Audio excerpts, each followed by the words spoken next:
हर हर महादेव।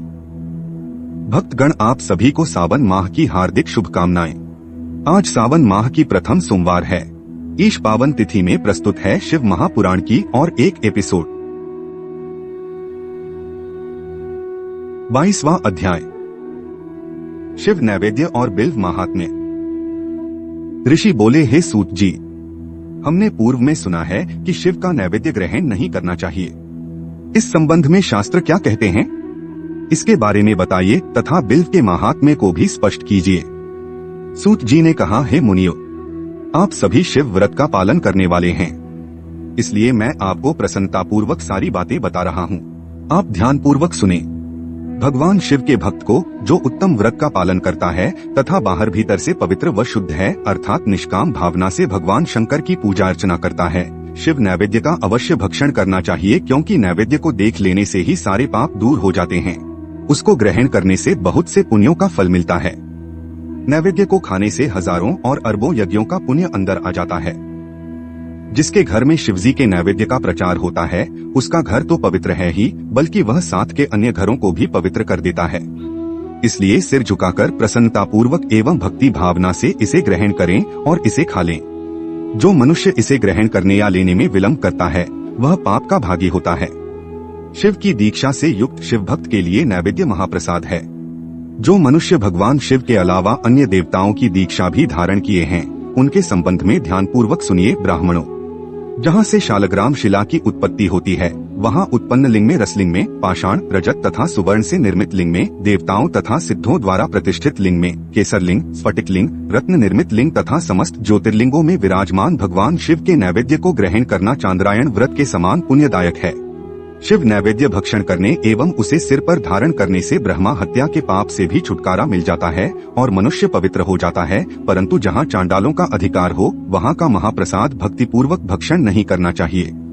बाणलिंग, लौह निर्मित लिंग, सिद्धलिंग उपासना से प्राप्त अर्थात सिद्धों द्वारा स्थापित लिंग, स्वयंभूलिंग एवं मूर्तियों का जहाँ पर चंड का अधिकार नहीं है, जो मनुष्य भक्तिपूर्वक स्नान कराकर उस जल का 3 बार आचमन करता है, उसके सभी कायिक, वाचिक और मानसिक पाप नष्ट हो जाते हैं।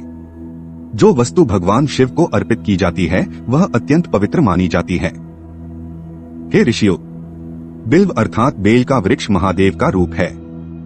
देवताओं द्वारा इसकी स्तुति की गई है।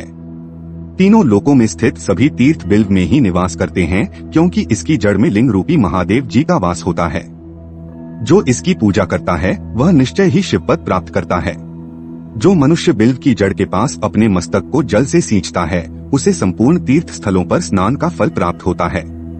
बिल्व की जड़ों को पूरा पानी से भरा देखकर भगवान शिव संतुष्ट एवं प्रसन्न होते हैं। जो मनुष्य बिल्व की जड़ों अर्थात मूल भाग का गंध, पुष्प इत्यादि से पूजन करता है, वह सीधा शिवलोक जाता है।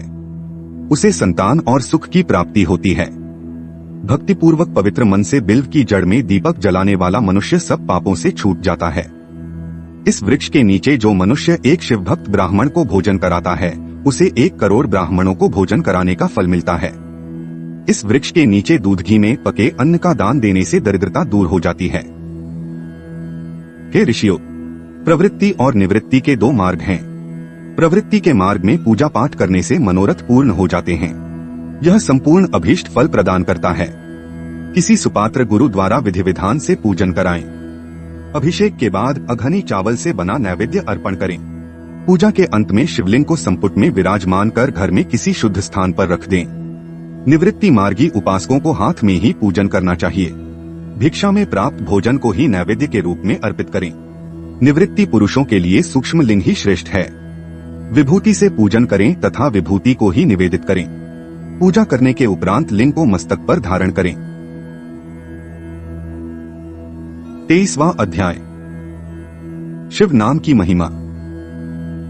ऋषि बोले, हे व्यास शिष्य सूत जी, आपको नमस्कार है। हम पर कृपा कर हमें परम उत्तम रुद्राक्ष तथा शिव नाम की महिमा का महात्म्य सुनाइए। सूत जी बोले, हे ऋषियों, आपने बहुत ही उत्तम तथा समस्त लोगों के हित की बात पूछी है। भगवान शिव की उपासना करने वाले मनुष्य धन्य हैं। उनका मनुष्य होना सफल हो गया है। साथ ही शिव भक्ति से उनके कुल का उद्धार हो गया है। जो मनुष्य अपने मुख से सदाशिव और शिव नामों का उच्चारण करते हैं, पाप उनका स्पर्श भी नहीं कर पाता है। भस्म, रुद्राक्ष और शिव नाम त्रिवेणी के समान महापुण्यमय हैं। इन तीनों के निवास और दर्शन मात्र से ही त्रिवेणी के स्नान का फल प्राप्त हो जाता है। इनका निवास जिसके शरीर में होता है उसके दर्शन से ही सभी पापों का विनाश हो जाता है। भगवान शिव का नाम गंगा है, विभूति भस्म यमुना मानी गई है तथा रुद्राक्ष को सरस्वती कहा गया है। इनकी संयुक्त त्रिवेणी समस्त पापों का नाश करने वाली है। हे श्रेष्ठ ब्राह्मणों, इनकी महिमा सिर्फ भगवान महेश्वर ही जानते हैं। यह शिव नाम का महात्म्य समस्त पापों को हर लेने वाला है। शिव नाम अग्नि है और महापाप पर्वत है। इस अग्नि से पाप रूपी पर्वत जल जाते हैं। शिव नाम को जपने मात्र से ही पाप मूल नष्ट हो जाते हैं। जो मनुष्य इस पृथ्वी लोक में भगवान शिव के जाप में लगा हुआ रहता है वह विद्वान पुण्यात्मा और वेदों का ज्ञाता है। उसके द्वारा किए गए धर्म कर्म फल देने वाले हैं। जो भी मनुष्य शिव नाम रूपी नौका पाकर भवसागर को तर जाते हैं उनके भवरूपी पाप निसंदेह ही नष्ट हो जाते हैं। जो पाप रूपी दावानल से पीड़ित हैं उन्हें शिव नाम रूपी अमृत का पान करना चाहिए। हे मुनीश्वरों, जिसने अनेक जन्मों तक तपस्या की है उसे ही पापों का नाश करने वाली शिव भक्ति प्राप्त होती है। जिस मनुष्य के मन में कभी न खंडित होने वाली शिव भक्ति प्रकट हुई है उसे ही मोक्ष मिलता है। जो अनेक पाप करके भी भगवान शिव के नाम जप में आदर पूर्वक लग गया है वह समस्त पापों से मुक्त हो जाता है। इसमें जरा भी संशय नहीं है। जिस प्रकार जंगल में दावानल से दग्ध हुए वृक्ष भस्म हो जाते हैं उसी प्रकार शिव नाम रूपी दावानल से दग्ध होकर उसके सारे पाप भस्म हो जाते हैं। जिसके भस्म लगाने से अंग पवित्र हो गए हैं और जो आदर सहित शिव नाम जपता है वह इस अथाह भवसागर से पार हो जाता है। संपूर्ण वेदों का अवलोकन करके महर्षियों ने शिव नाम को संसार सागर को पार करने का उपाय बताया है। भगवान शंकर के एक नाम में भी पाप को समाप्त करने की इतनी शक्ति है कि उतने पातक कभी कोई मनुष्य कर ही नहीं सकता। पूर्व काल में इंद्रद्युम्न नाम का एक महापापी राजा हुआ था और एक ब्राह्मण युवती जो बहुत पाप कर चुकी थी शिव नाम के प्रभाव से दोनों उत्तम गति को प्राप्त हुए। हे द्विजो, इस प्रकार मैंने तुमसे शिव नाम की महिमा का वर्णन किया है। 24वां अध्याय, भस्मधारण की महिमा। सूत जी ने कहा, हे ऋषियों, अब मैं तुम्हारे लिए समस्त वस्तुओं को पावन करने वाले भस्म का महात्म्य सुनाता हूँ। भस्म दो प्रकार की होती है, एक महाभस्म और दूसरी स्वल्प भस्म। महाभस्म के भी अनेक भेद हैं। यह 3 प्रकार की होती है, श्रोता, स्मार्थ और लौकिक। श्रोता और स्मार्थ भस्म केवल ब्राह्मणों के ही उपयोग में आने योग्य है। लौकिक भस्म का उपयोग सभी मनुष्यजन कर सकते हैं। ब्राह्मणों को वैदिक मंत्रों का जाप करते हुए भस्म धारण करनी चाहिए तथा अन्य मनुष्य बिना मंत्रों के भस्म धारण कर सकते हैं। उपलों से सिद्ध की हुई भस्म आग्नेय भस्म कहलाती है। यह त्रिपुंड का द्रव्य है।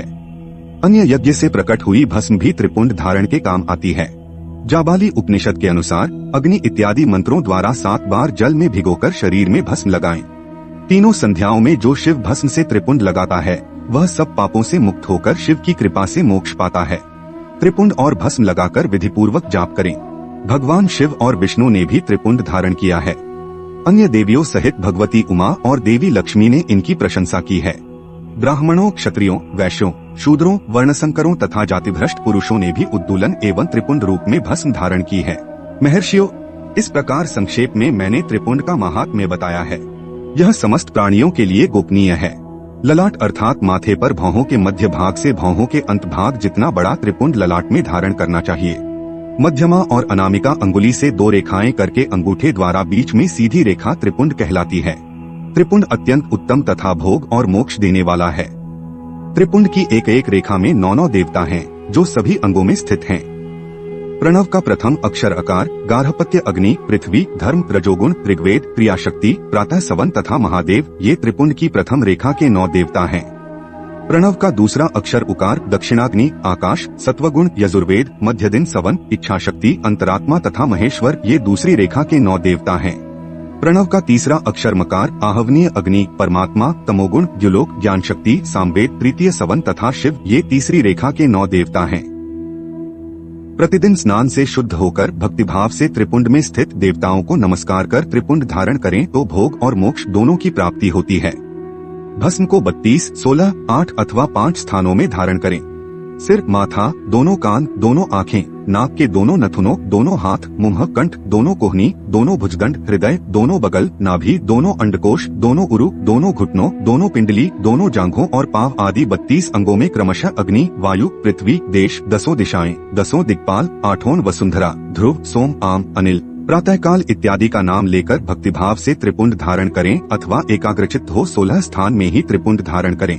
सिर, माथा, कंठ, दोनों कंधों, दोनों हाथों, दोनों कोहनियों तथा दोनों कलाइयों, हृदय, नाभि, दोनों पसलियों एवं पीठ में त्रिपुंड लगाकर इन 16 अंगों में धारण करें। तब अश्विनी कुमार, शिव शक्ति, रुद्र, ईश, नारद और वामा आदि 9 शक्तियों का पूजन करके उन्हें त्रिपुंड में धारण करें।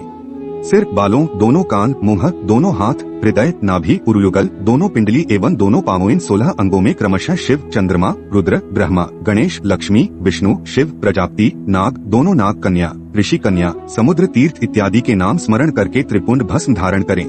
माथा, दोनों कान, दोनों कंधे, छाती, नाभि एवं गुह्य अंग आदि 8 अंगों में सप्तऋषि ब्राह्मणों का नाम लेकर भस्म धारण करें अथवा मस्तक, दोनों भुजाएं, हृदय और नाभि इन 5 स्थानों को भस्म धारण करने के योग्य बताया गया है। देश तथा काल को ध्यान में रखकर भस्म को अभिमंत्रित करना चाहिए तथा भस्म को जल में मिलाना चाहिए। त्रिनेत्रधारी, सभी गुणों के आधार तथा सभी देवताओं के जनक और ब्रह्मा एवं रुद्र की उत्पत्ति करने वाले परब्रह्म परमात्मा शिव का ध्यान करते हुए ओम नमः शिवाय मंत्र को बोलते हुए माथे एवं अंगों पर त्रिपुंड धारण करें।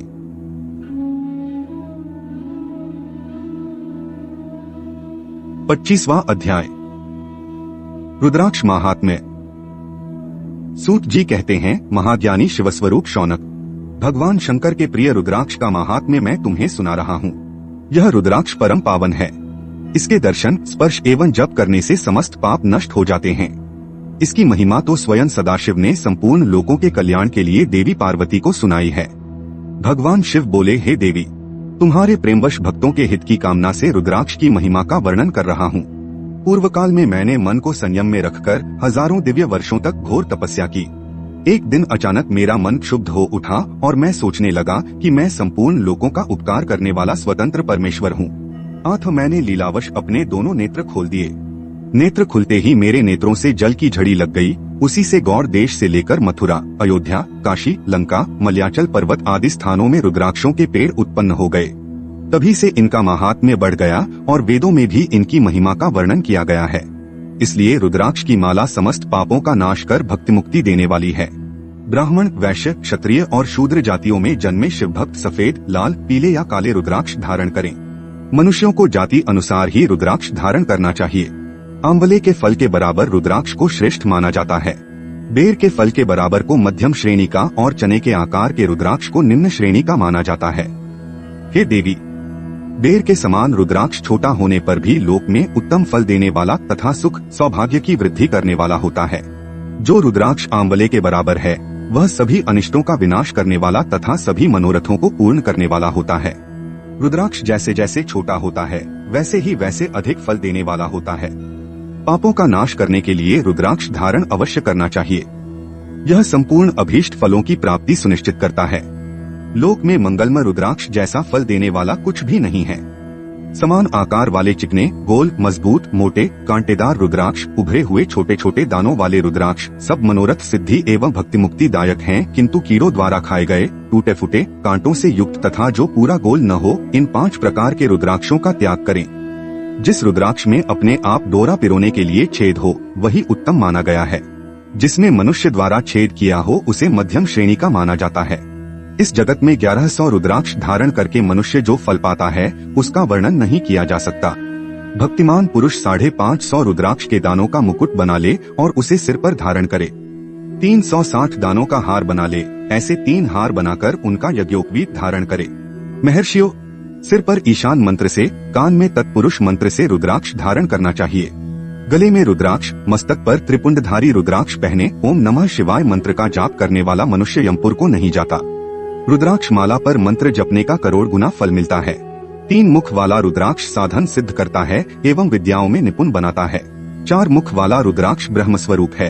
इसके दर्शन एवं पूजन से नरहत्या का पाप छूट जाता है। यह धर्म, अर्थ, काम, मोक्ष आदि चारों पुरुषार्थों का फल देता है। 5 मुख वाले रुद्राक्ष को कालाग्नि अर्थात पंचमुखी कहा जाता है। यह सर्व कामनाएं पूर्ण कर मोक्ष प्रदान करता है। अभोग्य स्त्रियों को भोगने के पाप तथा भक्षण के पापों से मुक्त हो जाता है। 6 मुखी रुद्राक्ष कार्तिकेय का स्वरूप है। इसको सीधी बाह में बांधने से ब्रह्महत्या के दोष से मुक्ति मिलती है। सप्तमुखी रुद्राक्ष धारण करने से धन की प्राप्ति होती है। 8 मुखों वाला रुद्राक्ष भैरव का स्वरूप है। इसे धारण करने से लंबी आयु प्राप्त होती है और मरने पर शिवपद प्राप्त हो जाता है। 9 मुखों वाला रुद्राक्ष भैरव तथा कपिल मुनि का स्वरूप माना जाता है और भगवती दुर्गा उसकी अधिष्ठात्री देवी मानी गई है। इसे बाएं हाथ में धारण करने से समस्त वैभवों की प्राप्ति होती है। 10 मुख वाला रुद्राक्ष साक्षात भगवान विष्णु का रूप है। इसे धारण करने से सभी मनोरथ पूर्ण हो जाते हैं। 11 मुख वाला रुद्राक्ष रुद्र रूप है।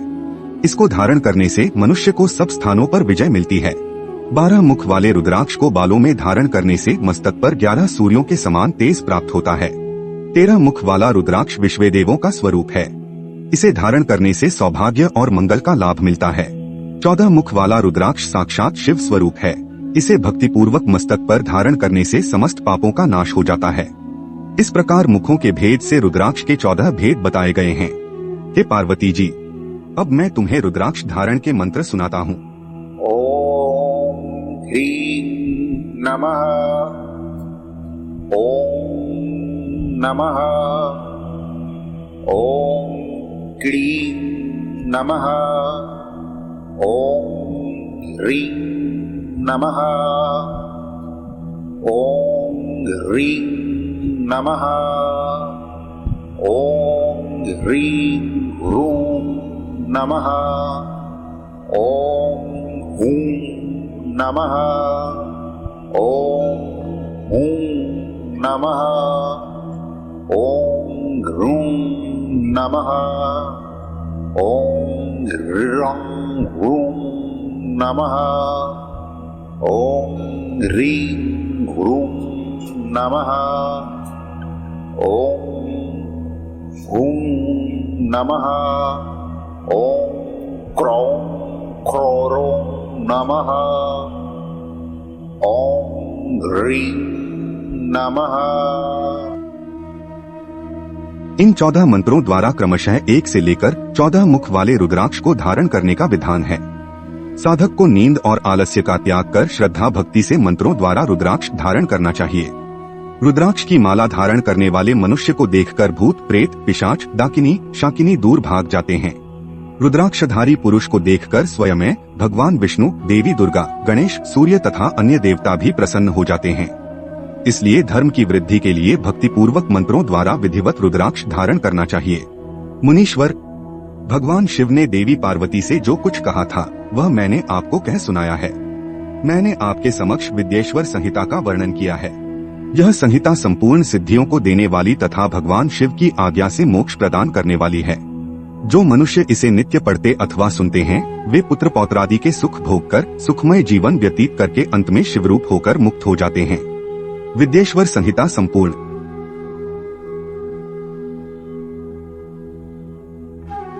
हर हर महादेव। भक्तों, इसी के साथ विद्येश्वर संहिता समाप्त होती है। अगले एपिसोड से श्री रुद्र संहिता प्रारंभ होगा। अगर आपको ये प्रस्तुति अच्छी लगी है तो कृपया लाइक करें, बस सब्सक्राइब करें। अगर कोई सुझाव है तो कमेंट करें।